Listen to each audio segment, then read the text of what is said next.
तेजस्वी दिसणारे व्यासपीठ, चंद्राप्रमाणे शीतल छाया देणारे गुरुजन आणि चांदण्याप्रमाणे चमकणाऱ्या माझ्या विद्यार्थी मित्रांनो व वडीलधाऱ्यांनो, आज डॉक्टर बाबासाहेब आंबेडकर यांच्या जयंतीनिमित्त मी शौर्य पडोळे तुम्हाला दोन चार शब्द सांगणार आहे. ते तुम्ही शांत चित्ताने ऐकून घ्यावे अशी माझी नम्र विनंती. मित्रांनो, डॉक्टर बाबासाहेब आंबेडकरांचा जन्म 14 एप्रिल 1891 रोजी मध्य प्रदेशातील महू या गावी झाला. त्यांच्या वडिलांचे नाव रामजी आंबेडकर व आईचे नाव भीमाबाई आंबेडकर असे होते. आंबेडकरांना वाचनाचा छंद लागला तो त्यांच्या वडिलांमुळे, आणि तो वाचनाचा छंद भारतीय संविधान निर्मितीचा एक आसमंत ठरला. मुळातच अभ्यासाची आवड असल्याने आंबेडकरांनी अनेक पदव्या संपादन केल्या. शिका, संघटित व्हा आणि संघर्ष करा हा क्रांतिकारी संदेश त्यांनी सर्वसामान्यांना दिला. अनेक वर्ष चातुर्वर्ण व्यवस्थेच्या नावाखाली अन्याय सहन करणारे समाज बांधव, ज्यांना खायला भाकरी, प्यायला पाणी व चालायला रस्ता देखील मिळणे कठीण होते, अशा या दीनदलितांच्या व्यथा जाणून व त्यांच्या अश्रू पुसणारे व त्यांना जगण्याचा अधिकार मिळवून देणारे हे सुद्धा डॉक्टर बाबासाहेब आंबेडकरच होते. हे सुद्धा डॉक्टर बाबासाहेब आंबेडकरच होते. अंधाऱ्या घरात पेटवल्या ज्ञानाच्या ज्योती, अंधाऱ्या घरात पेटवल्या ज्ञानाच्या ज्योती, म्हणूनच तर जगभर गाजत आहे डॉक्टर बाबासाहेब आंबेडकरांची कीर्ती.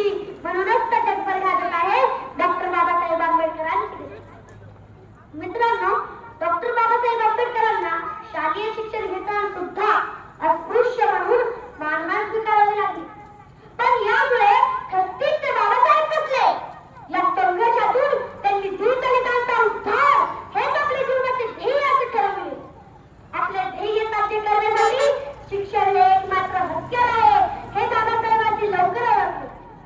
ते म्हणायचे शिक्षण हे वाघिणीचे दूध आहे, व तो घेईल तो गुरगुरल्याशिवाय राहणार नाही. मित्रांनो, डॉक्टर बाबासाहेबांनी प्रचंड कष्ट आणि संघर्षातून अमेरिकेतील थेट कोलंबिया विद्यापीठातून कायद्याची पदवी घेतली. आपल्या देशातील शोषित माणसांच्या समूहाला एकत्रित करण्यासाठी या शिक्षणाचा त्यांनी वापर केला. मित्रांनो, एवढंच नव्हे तर समाजातील अस्पृश्यतेचा नायनाट करण्यासाठी त्यांनी बौद्ध धर्म स्वीकारला आणि लाखो अनुयायांना समानतेचा मार्ग दाखवला. महान 14 ते सत्याग्रह, खेळण्याचा हक्क आणि मंदिर प्रवेशाच्या चळवळीच्या माध्यमातून ज्यांनी सामाजिक क्रांती केली, त्यांच्या विचारांनी भारतातील अनेक वंचित घटकांना नवी दिशा मिळाली. मित्रांनो, जाता जाता एक छोटीशी कविता बोलावी वाटते. शून्यातून केली सुरुवात, अमर झाले इतिहासात. शून्यातून केली सुरुवात, अमर झाले इतिहासात. आंबेडकरांचे त्यांचे नाव, आपल्या सर्वांचे असे भीमराव, आपल्या सर्वांचे असे भीमराव. शूद्रापोटी जन्म घेतला, प्रत्येक वर्णाचा विकास करविला. शूद्रापोटी जन्म घेतला, प्रत्येक वर्णाचा विकास करविला.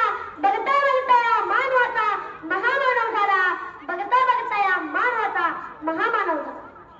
आयुष्य गेलेल्या ज्ञात प्रत्येकाचा विचार करण्यात, आयुष्य गेलेल्या ज्ञात प्रत्येकाचा विचार करण्यात, या देशाला समतेकडे देण्यात, प्रत्येकाला भारतीय म्हणून घडवण्यात, प्रत्येकाला भारतीय म्हणून घडवण्यात. बालपण जोडले पुस्तकांना, तोडले अनेक बंधनांना. बालपण जोडले पुस्तकांना, तोडले अनेक बंधनांना. न्याय मिळवून दिला बहुजनांना, निर्माण केले संविधानाला, घडले कारण लोकशाहीला. सलाम या माझ्या महामानवाला, सलाम या माझ्या महामानवाला. मित्रांनो, जाता जाता एक घोषणा देऊया. डॉक्टर बाबासाहेब आंबेडकरांचा विजय असो, महात्मा ज्योतिबा फुलेंचा विजय असो, छत्रपती शिवाजी महाराजांचा विजय असो, छत्रपती संभाजी महाराजांचा विजय असो. एवढं बोलून मी माझे 2 शब्द संपवतो व माझ्या भाषणाला पूर्ण विराम देतो. जय हिंद, जय महाराष्ट्र.